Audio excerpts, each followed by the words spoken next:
Loops 26. By Sophrinath. 26, 1. You look a bit down, a voice said. Gilda looked to one side, and saw a blue unicorn slide into the seat next to her. Yeah, she said, going back to her drink. I just can't connect with Dash. Well, that's hardly surprising, the blue unicorn said. I mean, she's not looping this time. Gilda's head snapped around. What? Oh, don't try and cover it up, the unicorn winked. You're not bad as actors go, but my special talent is half about misdirection. I'm Trixie Lulamoon, by the way. I was actually one of the newbies until you showed up. She shrugged. Besides, you hardly look like a local. Ponyville does grow on you if you give it time, but... Trixie held up a hoof. The red stallion running the bar slid over a glass of something fizzy and apple-scented. You're not a regular, she finished. Actually, on that front, how are you finding it here? The griffin tried to assimilate everything that had just happened. Not half bad, actually. Best drink I've had in a while, anyway. Trixie nodded. Hear that, Mac? The stallion nodded. This is kinda a new thing, a few centuries old, Trixie said, then winced. Sorry, that was probably a bit tactless of me. You think? Gilda shook her head again. This whole thing is difficult to cope with. Well, you'll always be welcome here. Stop making promises for me, Trixie, Max said amiably, or you'll make one I wouldn't have made myself, one day. Not today, though, Trixie shot back. Anyway, Max kind of doing this to help loopers like you, ones who just need a bit of relaxation. You can talk to him about anything. He's really in demand when loopers from other worlds come in, cause they're usually from places a lot more, well, violent than our own. I wouldn't mind that, Gilda said, ruefully. A bit of excitement, I mean. Trixie's eyes lit up. Really? You like excitement? Loud bangs, adrenaline, intense risk. Gilda nodded, almost against her will. Yeah, that does sound pretty good right now. Trixie will give you excitement. With a flash, a hat and cape materialized on the blue unicorn. Come on, let's go. Go where? Gilda asked, reasonably. That's not the important bit. It's the journey, not the destination. Trixie paused. Though at this point I think the destination should probably be King Sombra's treasury. Asterisk. Shining Armor and Princess Cadence walked warily into the palace of the Crystal Empire, on the lookout for the evil being who had once taken it over. Dear, Cadence asked after a moment, why are there so many suits of armor lying around ripped to bits?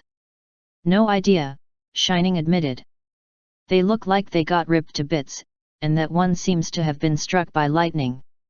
Should we wait for your sister and her friends? Cadence shrugged. I don't know how dangerous this might be. No, Shining replied after a moment. If worst comes to worst, we can always teleport out. They both heard the singing at the same moment. Shining built a charge on his horn. Cadence, still thinking a little like a Pegasus, took off to be ready to ambush whoever might attack her husband. With a snail if you slow to a crawl, two drunken voices shouted. But the hedgehog. Wait, Shining said, squinting.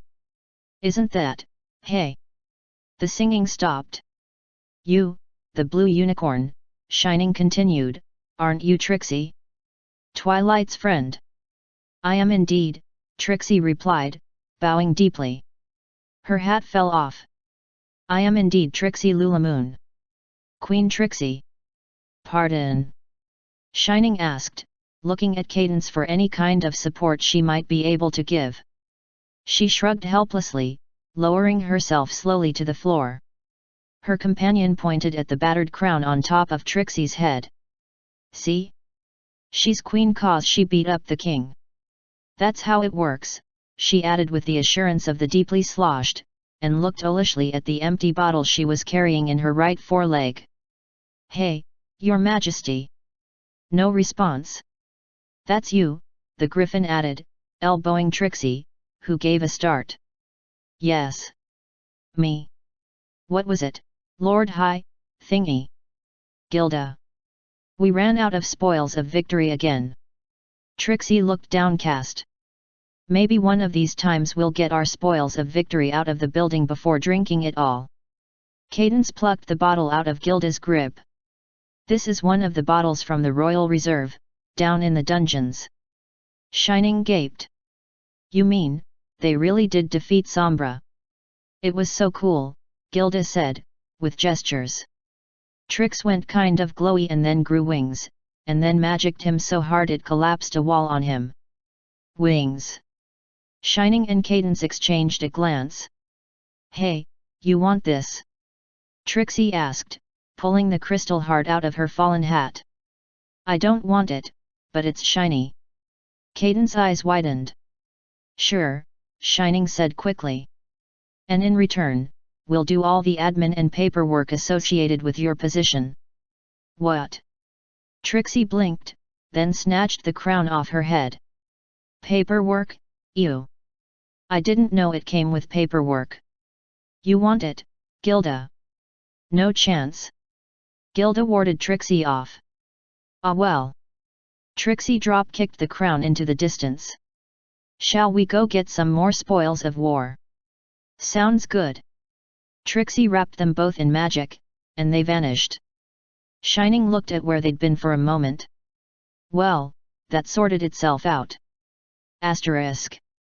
Trixie.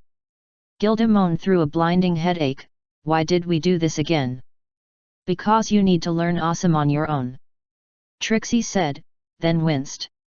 Flaring her horn, she applied an anti-hangover spell, which took the edge off. Dash is pretty cool, yeah, but you can't define yourself around her. You need to be your own, Griffin. She winked. Besides, now you have a cool story to tell her. // 26, 1 omake, stainless steel fox. This one may or may not slot in perfectly, but it would have to go here if it did. "Hey Gilda! I heard about the way you beat on King Sombra." "Awesome!" Rainbow Dash called out. The bleary-eyed griffin just groaned and pulled the cloud she was lying in around and over herself, trying to escape the rays of Celestia's sun and the overly cheery voice of her best friend, though right now she was thinking equicidal thoughts about her. The groan was a mistake, as it was a signal for the pain in various parts of her body to spawn hundreds of lesser pains which then moved out and took apartments in new parts of her body. Nomadic buffalo photons stampeded down her optic nerve and head-butted her brain, intensifying the rainboom-class headache that was already there. Her mouth tasted like a graveyard which had been used by a rave venue by the incontinent. She was hungover. No, she was hungover.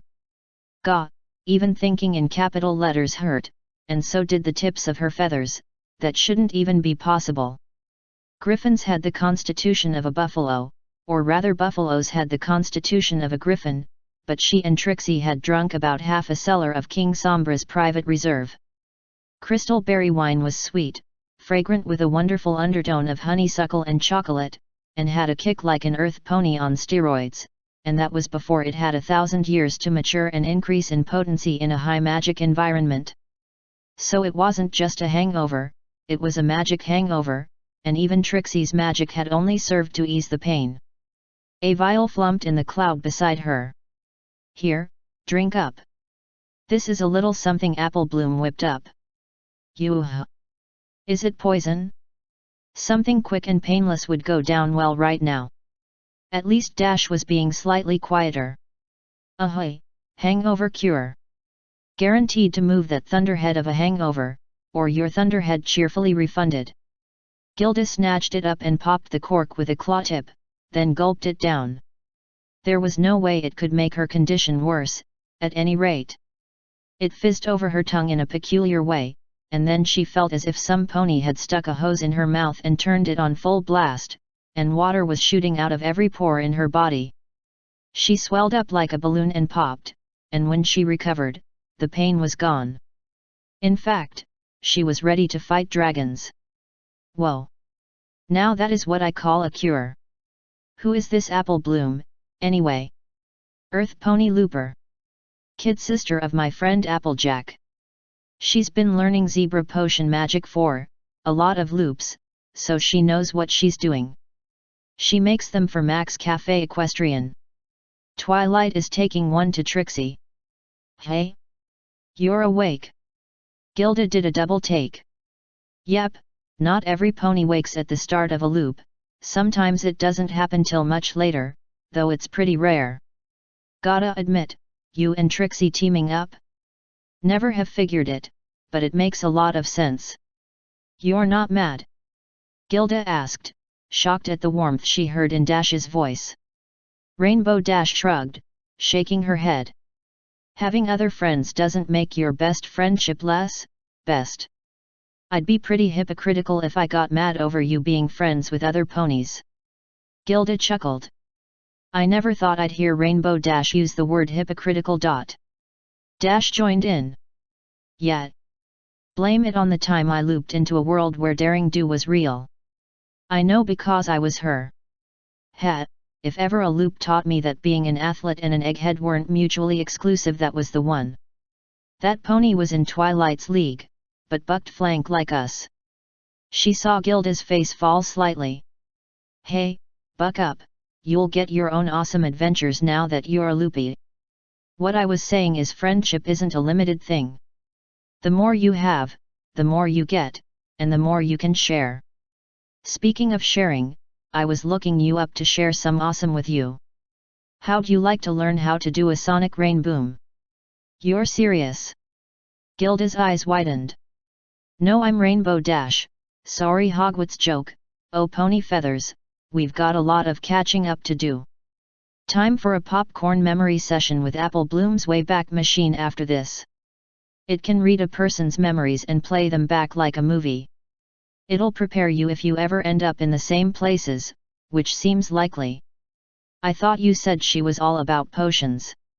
That's just a sideline, she's been looping for a long time, and it turns out her talent is putting together really cool tech. She's been in lots of fused loops where things are pretty much science fiction, and learned how to use it. I think we'll start you on an X-Wing, it's robust and fairly easy to get the hang of. That's if you want to learn how to pilot a space fighter. Or maybe a giant robot. Or we can get her to fit you with thruster boots and an atmosphere containment harness, and the two of us can take a trip around the moon. Whoa! Gilda's feathers were twinging out a bit. Rainbow Dash face hooved. Nice going Rainbow Crash. Sorry Gilda, I'm doing it again. You need to adjust to the loops at your pace, not be forced into anything you aren't ready for. It's just, I have so many cool things I want to share with you, and I want to do it right now. Look, for the rest of this loop, you set the pace. You want to learn how to do a sonic rain boom? Fine. Want to try and get into the Wonderbolts Academy with me? We can do that. Want to just spend the time playing cloud ball, surfing the air currents and kicking back on a cloud while listening to rocking tunes? I'm good with that too. That last one sounds real good. Gilda said, watching for any sign of disappointment in her friend's eyes. There was none, only concern for her friend, and she remembered Twilight's words. Then she made a decision. But learning a sonic rain boom sounds good too. Dash punched the air with a hoof. Yes. We are going to have so much fun. // 26:2. Twilight, you need to go and retrieve the element of magic from. Twilight closed her eyes and concentrated. With a flash of light, her magic tiara rematerialized on her brow. Done. What now? Celestia blinked. Since when could you do that? It's been a while. Twilight shrugged. You were saying? Oh, nothing. Celestia got a little smile on her face. Excuse me, I need to go nail this mirror to the ceiling of a prison cell. 26, 3. The mayor pointed. Who is that masked figure? Dash followed her gaze, and grinned. Oh, right, that's the mysterious ne'er-do-well. I ran into her once. The silhouette spread wings and took off, flaring a horn to launch a bolt of ice almost directly at the crowd. Whoa! Dash ducked along with the rest of them, and the bolt splashed off a shield made out of plants. From inside the shield, a second figure emerged clad head to toe in bright forest green. The new pony spread wings and leapt into the air, trees growing from the rooftops as support. That doesn't seem right, Dash said. She bent down next to the mayor. That's I believe. I've not seen her like this before. The blue Pegasus tapped her chin. Hang on a second.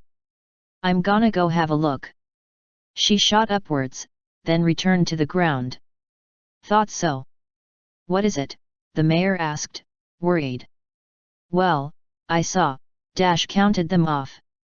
Sir George the Dragon, a magic user who might have been Madame Magpie, and the felicitous fillies. I think Ponyville might have a superhero infestation. Nothing major, just a crossover event. A pony wearing a red and black outfit and carrying a boffer sword ran up a nearby wall, seemingly having an argument with itself. Another wearing clothes made like shimmering water rode past on a waterspout, and then a pair of gigantic wings blotted out the sun. Hey, Dash blinked. Maybe I was wrong. That looks like a crisis crossover. Every pony down. There was a bright flash, and all the battling costumed ponies vanished. What just happened? Rose Luck asked, looking around. Dash shrugged. I think that was a cosmic retcon. The whole storyline got too complicated, so it just stopped. Asterisk. Well, that went well. Dash said later. The mayor was certainly confused. Yeah, Applejack said, sourly, but it would have been good if you'd come up with a better superhero type for me. I had to be ne'er-do-well. Hey, at least you could do all of it at once, Dash shrugged. And I think it'd be nice if we perhaps used all of these superhero identities in some other loop. Well, I can certainly store the costumes until then, Rarity said cheerfully. Perhaps we could work out something for you.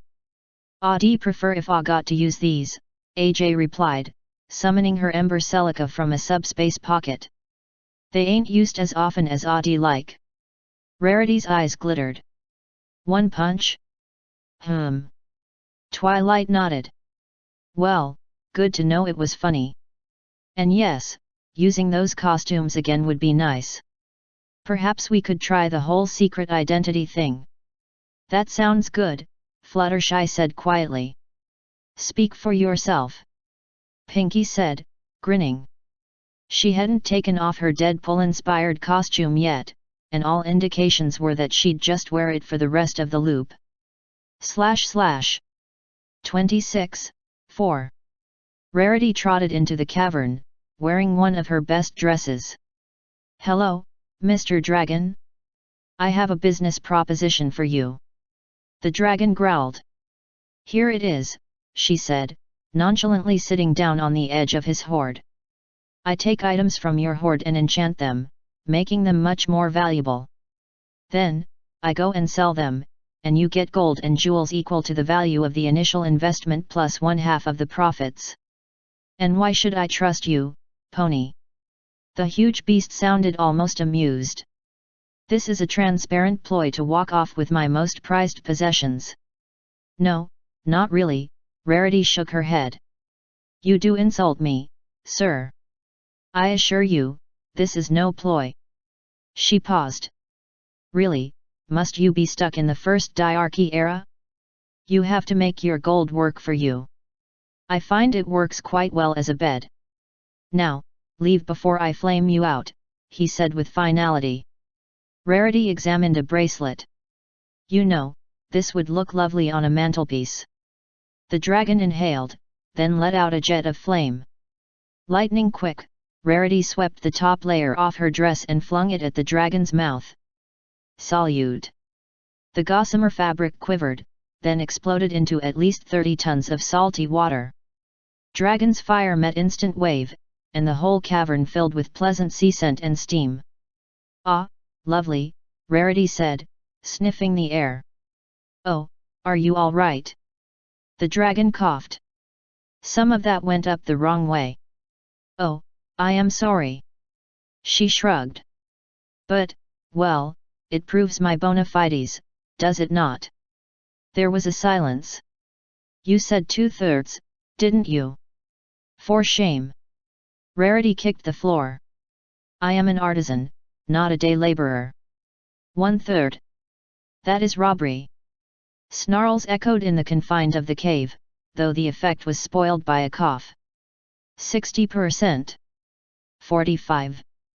50, then, curse you. Rarity smiled broadly. It's a deal. The dragon grumbled something about banditry by another name. Oh, hush, the unicorn replied. It's not as though you're the only person around here with jewelry, you know. / 26, 5. And who do you have for us to listen to? Cheerily asked, after everyone was done applauding Granny Smith's story. Well, Scootaloo said, and paused. Does it just have to be a parent or whatever? Cheerily considered. It can be a close family friend, if that's what you mean. I more meant, biological. But that's fine. Scootaloo poked her head out the window. It's okay. Come on in. In a blur of multicolored light, Rainbow Dash skidded to a stop in the classroom. Well, almost to a stop. I'm okay, she shouted from inside the pile of books, to general laughter. Little help here, squirt. Scootaloo and several other fillies and colts dug her out of the collapsed bookcase. Right, Dash said, preening self-importantly and trying to look like that hadn't happened. Basically, I'm really fast. There was a long pause. Hey, Dash. Scootaloo stage whispered. Yeah. Little more than that. Okay, whatever. Dash blew her mane out of her eyes. So, how about I tell you mini ponies the story of how I got my cutie mark? As stories went, it was a pretty good one. Not quite as good as Granny Smith's tale of the founding of Ponyville. Every pony in the room could relate to that, whereas only the Pegasi had some sense of just how insanely hard a rainboom was, but Dash told it well, and there were some gasps when she described Fluttershy's fateful fall. Though, of course, it was fairly obvious that the Pegasus was going to survive. After all, she was a common sight around town. Did you really break the sound barrier? Silver Spoon asked, after Dash had finished. That's awesome. Diamond didn't join in the general approval, but given how nasty she could be, Scootaloo considered it good enough that she had stopped trying to undermine the Crusaders. Wait a second, Diamond said, frowning. Scootaloo felt like rolling her eyes. Spoke too soon. Are you Scootaloo's sister or something? If you're so good at flying, how come she's so terrible at it? Yeah, I am, Dash said, so matter-of-factly and coming so close on the heels of the accusation that tears started in Scootaloo's eyes. We didn't have the same parents, but she's still my little sis. And who cares about being bad at flying? Coming from a pony who had just described herself as the most awesome flyer in existence, this drew a collective jaw drop. You know what I mean, Dash added, blushing. Anyway. Flying's what I'm good at. Scoots is good at something else. She thought for a second. Hey, I have this theory. Scoots? Want to help me test something? The younger Pegasus looked up at her. Let me guess.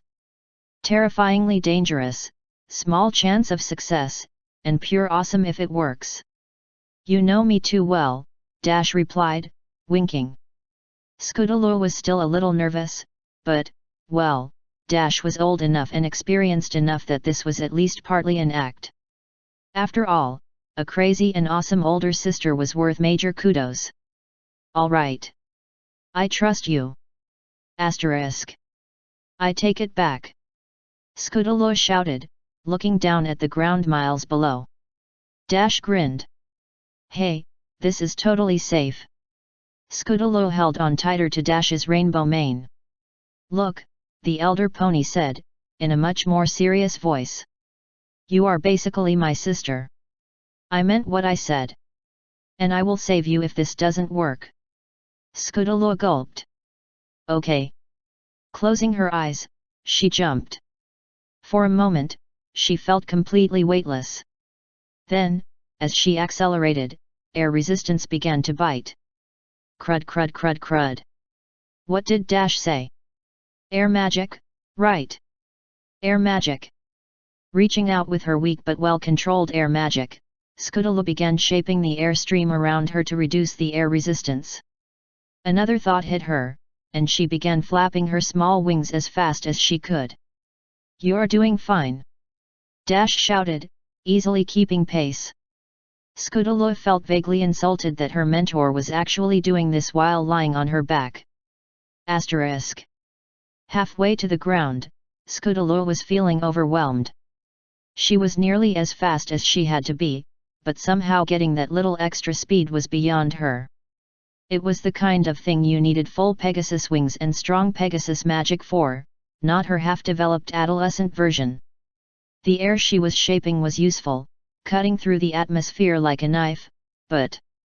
Wait. Like a knife? Or like a well-designed fighter aircraft? Ideas clicked into place. Scudolo reached out to her magic and twisted, taking the friction and using it to heat the air, rather than minimizing it. Another thought, and she funneled that air through the main body of her wind cone, which began to flatten and develop distinctive wings. A slight alteration made it begin to spin. Thank you, Lockheed Martin. Scudolo thought, in the strange euphoria of an epiphany. Hot air contacted cold, and... whoosh. Asterisk. Every child from the school, even Diamond Tiara, started cheering as the curtain of flame spread across the sky. A rainbow one formed behind it, and then Dash's streak of multicolored light caught up with a white one trailed by orange flame. Asterisk. What the buck did you just do? Dash asked, laughing hysterically as she kept pace with Scudolo. I think I just made a blackbird out of weather magic, Scudolo replied in a distracted tone. Hey, it's about to fall apart cause I can't work out how to make it stop accelerating. Catch me. Always, Dash promised, and, true to her word, plucked the filly out of the air as her fragile air construct collapsed. Asterisk. Hey, Scudolo said, dazed, and stared at her flank again. What was there was a kind of faded, gaseous aircraft shape made from sonic boom shock clouds. It wasn't the only cutie mark she'd had, not by a long chalk, but this one was different, if only in that she'd managed it without any kind of artificial assistance.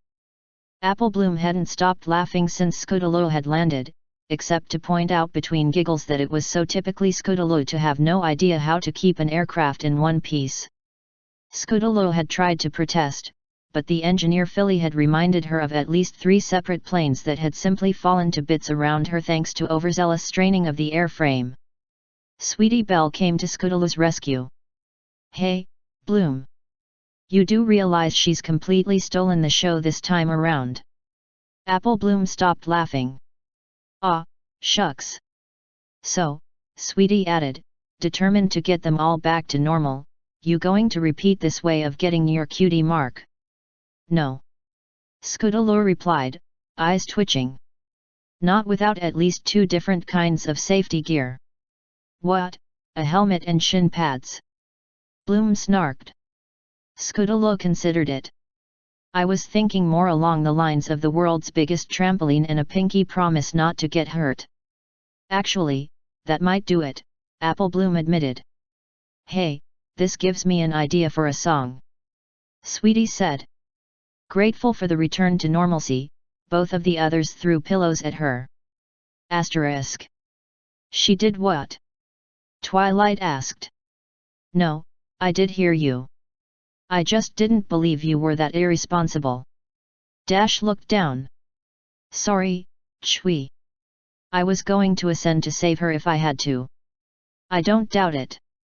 Twilight tried a smile. Just, careful, okay? Not every pony is as tough as you. The Pegasus nodded.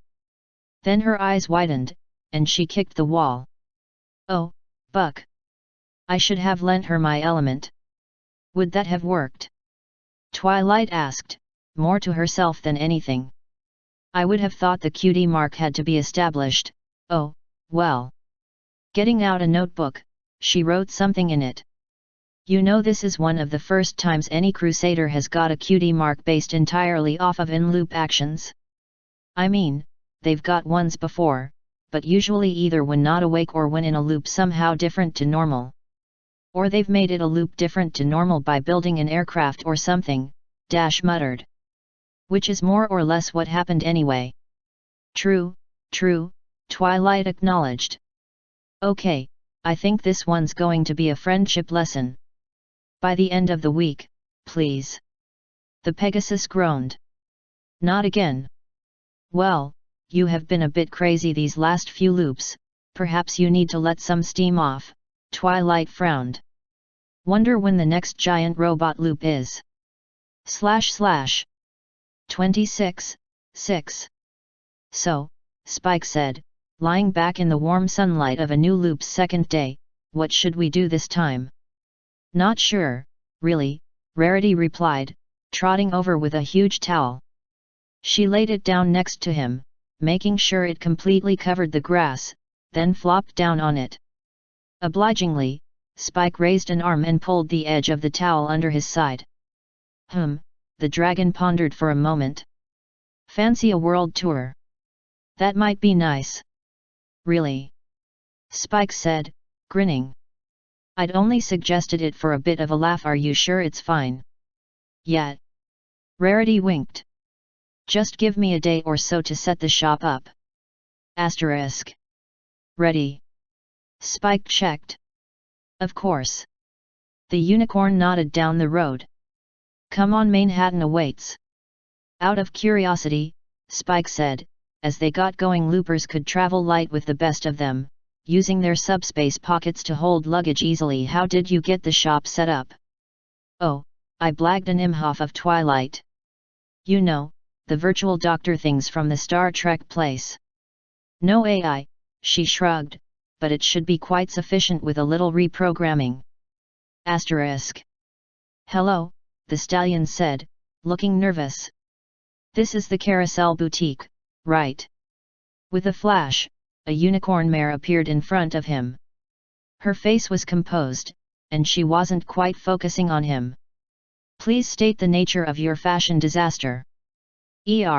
Well, I'm getting married tomorrow, and I don't have a tuxedo. The unicorn vanished. There was a shuffling sound from the back room, and then she reappeared in another flash of light. In her hooves was a neatly packaged suit. Price noted on the package.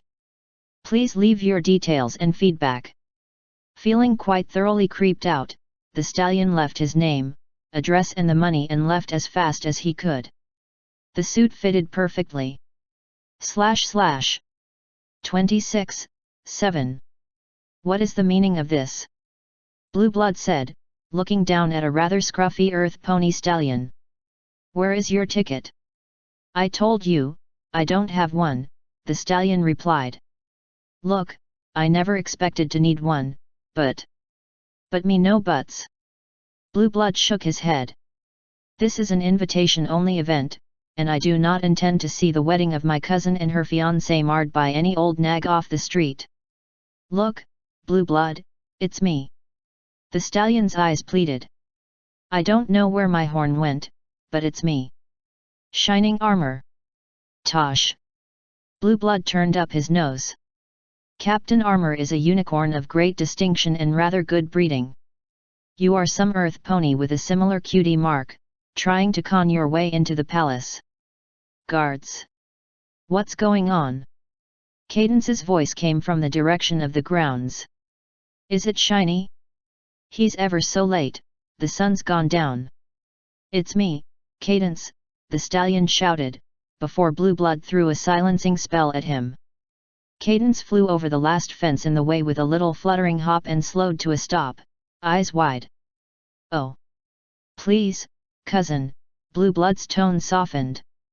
"I'm sorry all this hassle is affecting your wedding day, but this is just some tramp who tried to get into the palace under false pretenses. Once this is sorted out, then I can see if I can find the captain. I should have tried sooner." "No," Cadance said, her voice hitching and close to tears. "You're wrong, cousin." Her eyes met those of the stallion. "This is shining armor. I'd know him anywhere." Blueblood's reaction to that was, perhaps fortunately, composed of a coughing fit rather than words. "What happened to you, love?" she asked softly. Shining tried to speak, but no sound came out. After a moment, Cadance snapped the thread of Blueblood's silence spell and he started in on the explanation.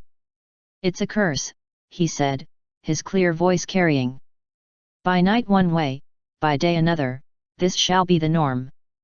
Until you find true love's first kiss, then, take love's true form." "Oh, Shining," Cadance looked at him for a second longer, then darted forwards and kissed him. All the spectators covered their eyes against the blinding flash of light.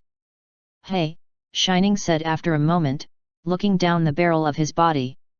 "I don't remember the wings from before." Cadance sniffed. "You were always a prince in my eyes." *. Plagiarists, Trixie muttered, as the moonlit wedding finally got underway. "Oh, hush," Twilight said, eating some popcorn. "So what if they stole the plot of Shrek?" / 26:8, Master Weaver. Twilight had a brilliant plan this loop. She'd filled her friends in on it, arranged various spell matrices in the Everfree, and just managed to get back in time for the summer sun celebration. On cue, Nightmare Moon appeared, looking down at the crowd of ponies and going into her speech. "And now, the night will last forever." Twilight smirked internally, opening her mouth. "I wouldn't be doing that, mate." Twilight blinked. A strange brown stallion, mane and beard tied up in dreadlocks and beads, swaggered forward. He was wearing a rushod sort of jacket and a ratty old tricorn, eyeing Nightmare Moon lazily. The goddess of the night gazed down at him dismissively. "And who are you to oppose me?" "Oh, no. Not opposing the night thing, really. I'm just a humble sailor, stumbled into port for the summer. Set thing. We're landlocked. See, that's the problem. I'm completely lost." The stallion waved around vaguely, half stumbling. "Sailor, use the stars to navigate. Love those things, by the way, great lil pinpricks of light in the sky." "Twilight," Rainbow whispered, "should we do something?" The unicorn shook her head slightly. "I want to see how this goes." "Ah. So you admit the virtue of the night?" Nightmare Moon stamped a hoof. "Thank you, noble sailor. Now then. But you see the problem is, if it's night here, then what's it out at sea?" The stallion held up a hoof. Not night. Thing of it is, if you're out at sea and it's day, you're completely lost. Less you find land. But that only ensures you're a little less lost, less you find a map. You need a lot more equipment when it's not night, than when it's night. You see? I love the eternal night, but put it here, landlocked, and when I get out to port I'm not going to be able to see the stars, lass." Nightmare Moon blinked. "I see thy reasoning, I suppose. Still. Here's an idea. Let's make eternal night mobile." By now, the stallion had somehow stumbled onto the stage. "You and me, and all us night lovers, we go round the sea. And all the day lovers stay here, on dry land, and grow things. Then, when we get hungry, we walk up, take what we can, and sail off." "Thou refers to piracy." The stallion considered her words. Yes, I think that is the right word. Why would we engage in such acts against those whom we wish respect from? Why wouldn't you? I mean, isn't that what you're doing now? Nightmare Moon looked genuinely shocked. No. Wait, so you're not asking for tribute? No. Of course not. Ah, sorry then. I think I misinterpreted things. He sighed. Carry on with your hostile takeover, by all means. Twilight tried hard to keep her face straight. Nightmare Moon gave the stallion a long, strange look. He tilted his head. She snorted, and turned back to the now quite bemused ponies. As we were saying, the night will last forever. You know, I just realized something. The alicorn growled, whirling on him. What? I think, maybe, the night lasts forever anyway. I mean, the moon keeps moving, and the sun keeps moving, and really the only difference is which is in the sky. So keeping the moon where it is sort of seems redundant to me. Of course, I'm just a very lost sailor. Could be wrong. No, Twilight offered politely, I'm pretty sure you're right. She got a brown hoof wave. So what I'm thinking is, keeping night here means that everybody else in the world, they end up not getting night. That doesn't seem fair to me. Nightmare Moon stared at him as if he was insane. Show of hands. Sorry. Show of hooves, who here thinks that the night is too wonderful to keep locked on one place? Every pony in the hall shot up a hoof, Pinkie flipping over so all of hers could dangle upward. Nightmare Moon choked. Now, see, all these ponies love night so much, they want to share it, with the world. So, back to my original suggestion. Keep the eternal night, but keep it moving. Savvy. The black alicorn stared at him. But, that's just the same thing as what there was before. Is it? He blinked, glanced up at the sky, and turned back to her. I hadn't noticed. Even Twilight wasn't sure if the stallion was being sarcastic. Nightmare Moon held up a hoof, trying to formulate an argument, but her mouth merely opened and shut in confusion. Finally, staring out at the crowd, she released a frustrated scream. Fine. Moving eternal night it is. But we're going to be watching closely, and if we don't see proper respect for the night, we are going to stick Celestia back in the sun. With a flash of her horn, she was gone, and a moment later Celestia stepped onto the stage slightly confused. Ah. Well. That was, not, expected. I rarely am, love. Twilight face hooved. Okay, time to host an intervention. Her horn glowed, teleporting the stallion and herself into the library. She had to figure out what the hay was going on. Asterisk. So this is your first time outside your home loop? I suppose it is. Jack shrugged. Leastways, this don't look like anywhere in the Caribbean. I take it you've never heard of Davy Jones? No. Well, welcome to Equestria, enjoy your stay, and if you do anything to destabilize or threaten the world I teleport you straight to the moon. Twilight smirked. Other than that, you're pretty much free to do whatever, Mr. Sparrow Jack. He blinked and shook his head. No, wait. Jack Sparrow. Captain. Captain Jack Sparrow. A pleasure to meet you, Captain. Oh, since it is your first time out of your loop, you'll need the welcome to the multiverse speech. Oh, I'm so excited, this is my first time giving it. Jack Sparrow suddenly felt a sinking feeling. / 26:9, Master Weaver. Twilight woke up over a dead mouse. And realized part of it was in her beak. Okay, so, owl, apparently. Alright, sure. Loop memories, this was still Equestria. Heck, she was in the Everfree Forest. A suspicion rose up in her mind and she took to wing, headed for Ponyville. Asterisk. I swear if you make any sort of pun I will punt you. Rarity scoffed. My word, Applejack, Do I look like the sort of feline that would make light of another's situation? I am a refined lady. The farm dog nodded, managing a wry smile. I guess ya are, should be on the lookout for Rainbow though. Wait a minute, if we're the pets this loop, then Rainbow. Asterisk. Yet, laugh it up. Rainbow let out an irritated sigh.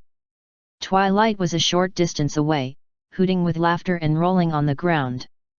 Now, Fluttershy tried, it's not nice of you to laugh at Rainbow's expense, Chui. After all, she can't help that she's, so slow. The rabbit tried and failed to hold back her own giggles. Dash looked between her two friends. Eventually, she just rolled her eyes and pulled back into her shell. Wake me up when Angel comes round to feed us. Asterisk. Pinkie looked in the mirror. Well. Bright pink gator. This is one for the record books.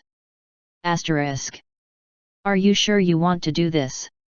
The bearer of kindness asked his pet tortoise. Rainbow Dash nodded, snapping the goggles over her eyes and checking the straps on her prismatic shell. Tank let out a sigh, double-checking the machinery once again before finally nodding. All right then. Tortoise take off in 10. He backed off, ready to catch her with his magic should anything go wrong. Blades started to whirl, cutting the air with a powerful rumble as the various propellers attached to Dash kicked into gear. Soon enough, the only thing holding her to the ground were the metal struts clinging to the contraption. Tank took a breath, lighting his horn and sliding them away slowly. As soon as she was free, Rainbow bolted into the air, spiraling and twirling on her Magi-Tech glider jet copter thing and letting out a scream of pure joy. Rainbow Dash, fastest tortoise on the ground, was now once again the fastest thing in the air. The air over Ponyville, anyway. Even Tank's mechanical brilliance wasn't quite enough to give her supersonic speed. Yet. She'd painted the contraption blue with yellow bolts, much to Tank's amusement. And by Celestia she was going to ensure that she made it. Asterisk. I thought I was the pet in this relationship, Applejack grumbled to herself. But she couldn't help but smile as Winona emerged from a pile of apples and tumbled down to her paws. Come on, ya klutz, ya still need to get to the other trees. Winona didn't understand her, of course. Well, she didn't understand what Applejack was saying, but the way she pointed toward the rest of the orchard with an orange paw communicated her intent clearly enough. Oh come on, you silly mutt, I'm dog-tired. Maybe I should go see if any pony's willing to lend a hoof. Her face scrunched up. On second thought, no, that would be gross. I'll just ask for their help. Applejack let out a whiffling chuckle. No wonder you got laughter. That sounds like a right fine idea, girl, let's go corral us some ponies. Winona bounced up, beginning to walk off before Applejack bit down on her tail. After you get all these apples into buckets, girl. Ow. Hey. Down dog. Winona turned around. What is it? What's wrong? The orange mutt sighed, pointing at the apples. You want to play fetch? Applejack face-pawed. Asterisk. Gummy. Gummy was a strange one. Every pony in Ponyville knew this. Yes, he gave freely, and often exactly what was needed. Heck, he was even the bearer of generosity. And yet.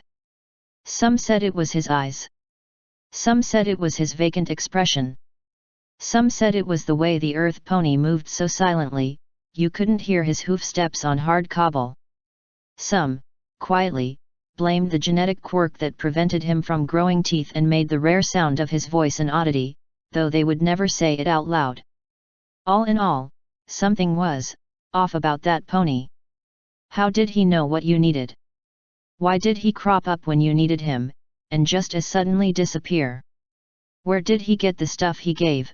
What was his job anyway?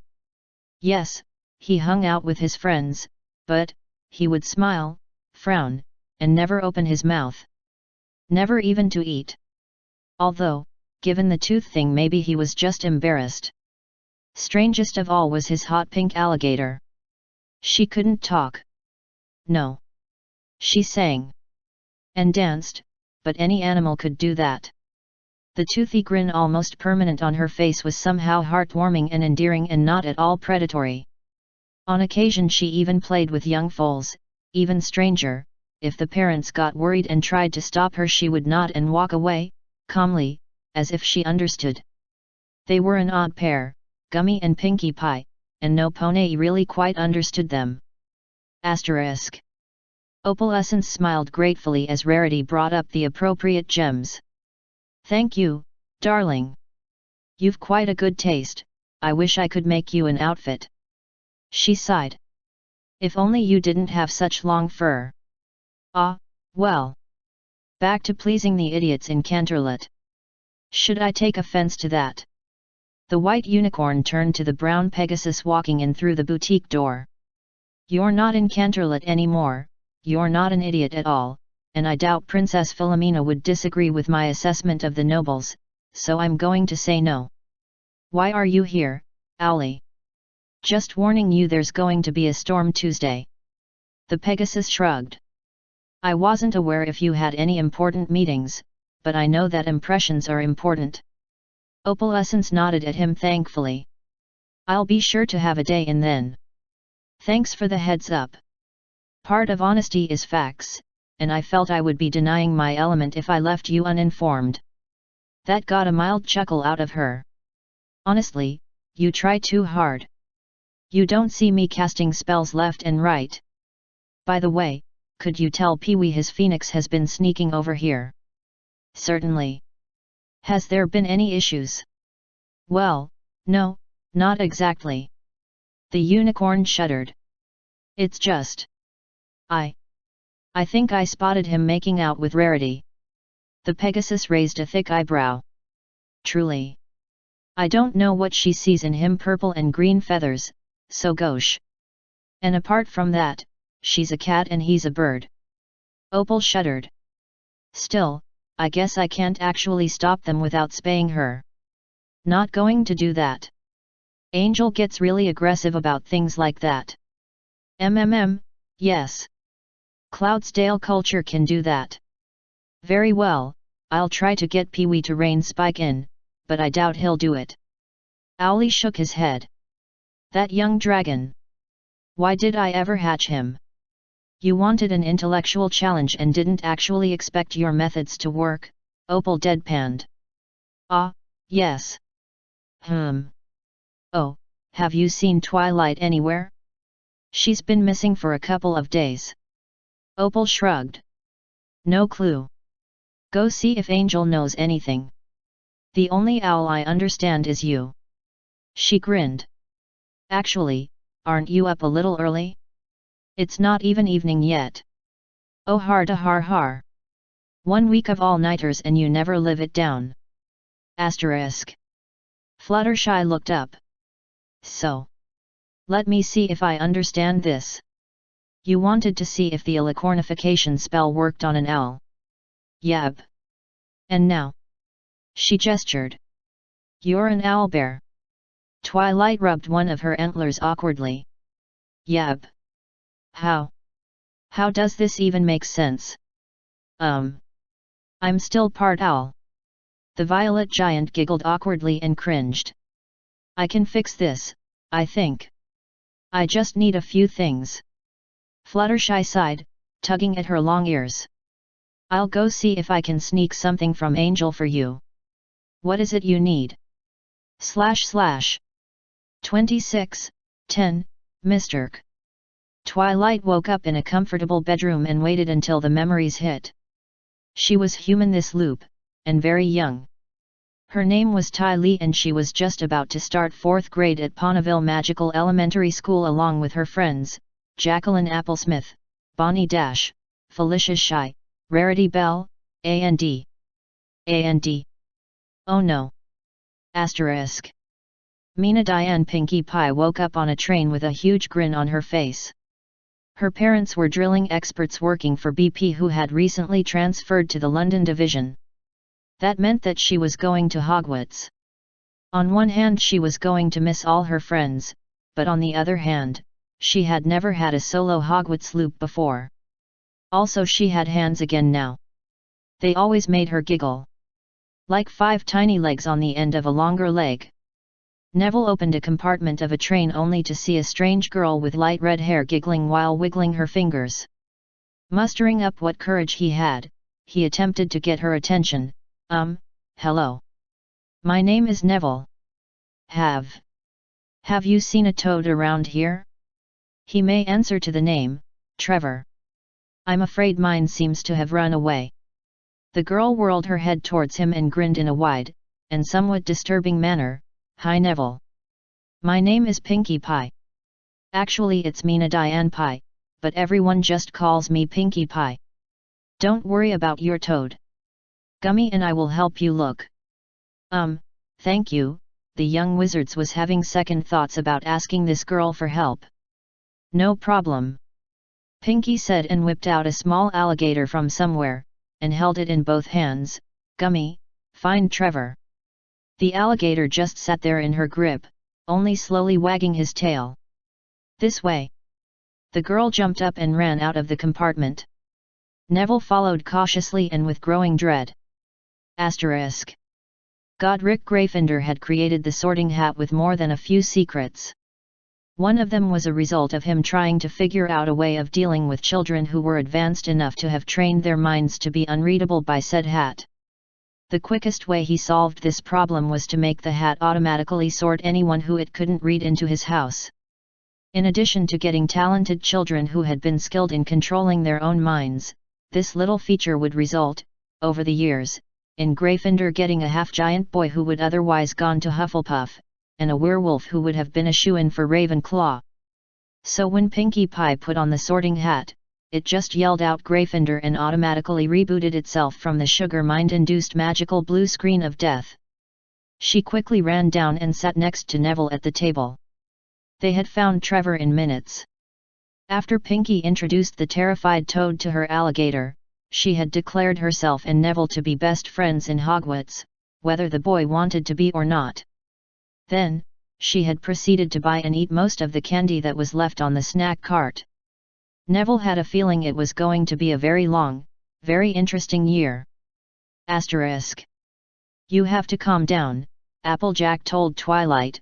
I'm sure Pinkie is going to be fine on her lonesome. Twilight looked over her remaining awakened friends who were all gathered together at the school library. I'm not worried about that. Do you remember what happened the last time Pinkie had a solo loop? Applejack answered, she turned out just fine. Grew wings and a horn, if I recall correctly. Rarity paled. I don't think that is what Twilight is getting at. The last time Pinkie was left alone, she became the chaos goddess of joy and celebration for the entire galaxy. And then there was the time the non-awake version of her became an alicorn princess. And now she is all alone in the corrupt and nasty English wizarding world. Fluttershy spoke up. It's not nearly as horrible as that Loops universe, but it is still pretty bad. Rainbow Dash asked with slight confusion, so wait. You're saying that we don't have to go save Pinkie from the English magical world? We have to go save the English magical world from Pinkie. Twilight nodded as vigorously as an 11-year-old girl could, yes. Although it may already be too late. Asterisk. Pinkie Pie sat in a small corner of the bathroom with her arms wrapped around her legs. Her long hair was over her eyes and she was trying not to cry. Of course, she realized that she now had the emotional stability of an 11-year-old girl. So when Ron Weasley told her that she was extremely annoying and that no one wanted to come to her far too frequent parties, it had hurt far, far more than it should. Sure, she could go all alicorn party goddess on this loop, but she had the feeling that would end it immediately, and she was kind of enjoying learning human magic. So when she heard the sound of the bathroom door locking and looked up into the face of an angry troll, she knew she had to take care of this Pinkie Pie style. Harry Potter and Ron quickly unlocked the door after racing back up the stairs to the second-floor bathroom. It took them a while to realize that they locked the troll in with their classmate and hoped that the fact that there was no screaming didn't mean that something horrible had happened. All their preconceived notions vanished when the door opened. Inside, they beheld a party. Balloons and streamers were everywhere. A large partially eaten feast was prepared to one side and a massive banner proclaimed in large letters "Welcome to Hogwarts, Mr. Troll." On the other side of the large bathroom, was a large smelly troll who was currently using his club to play a giant magically reinforced game of whack-a-mole. Idly, Harry noticed that one of the moles popping up resembled a certain potion professor. It was also worth double the points according to the increasing floating numbers designating the troll's score. Pinkie Pie was using pom-poms to cheer him on.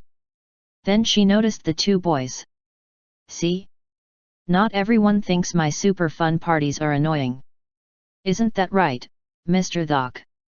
The troll, Mr. Thock apparently, nodded and gave a happy grunting noise as he clobbered the Snape-looking whack-a-mole with a club slam that shook the floor a little. It turns out that fear and awe of an insistent little girl that could control trolls could also be basis for a lasting friendship. Asterisk.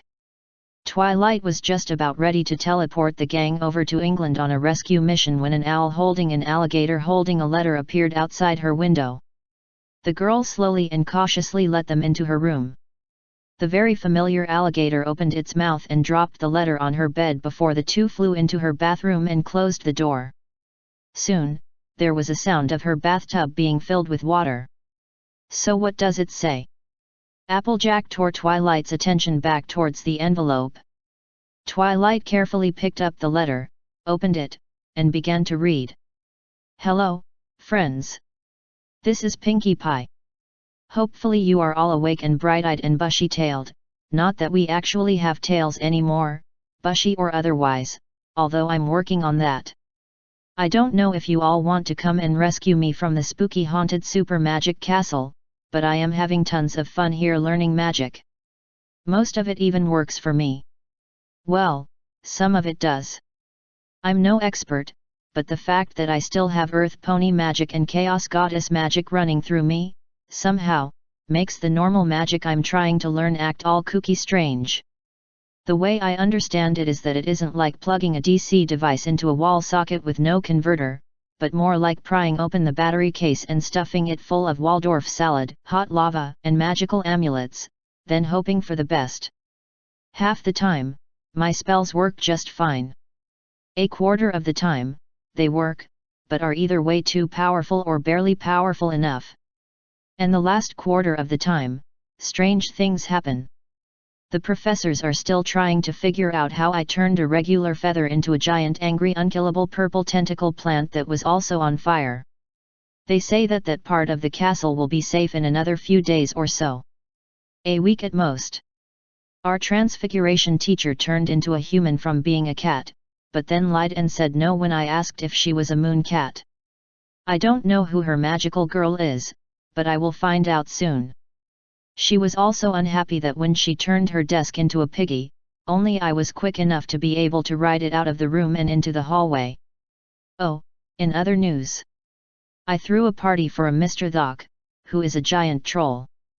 After some translation from Rubeus Hagrid, who is a very large hairy man that lives alone in a wooden shed not far from where we kids go to school, Principal Dumbledore just decided to extract Mr. Thock's memories and then threw them into a big bowl.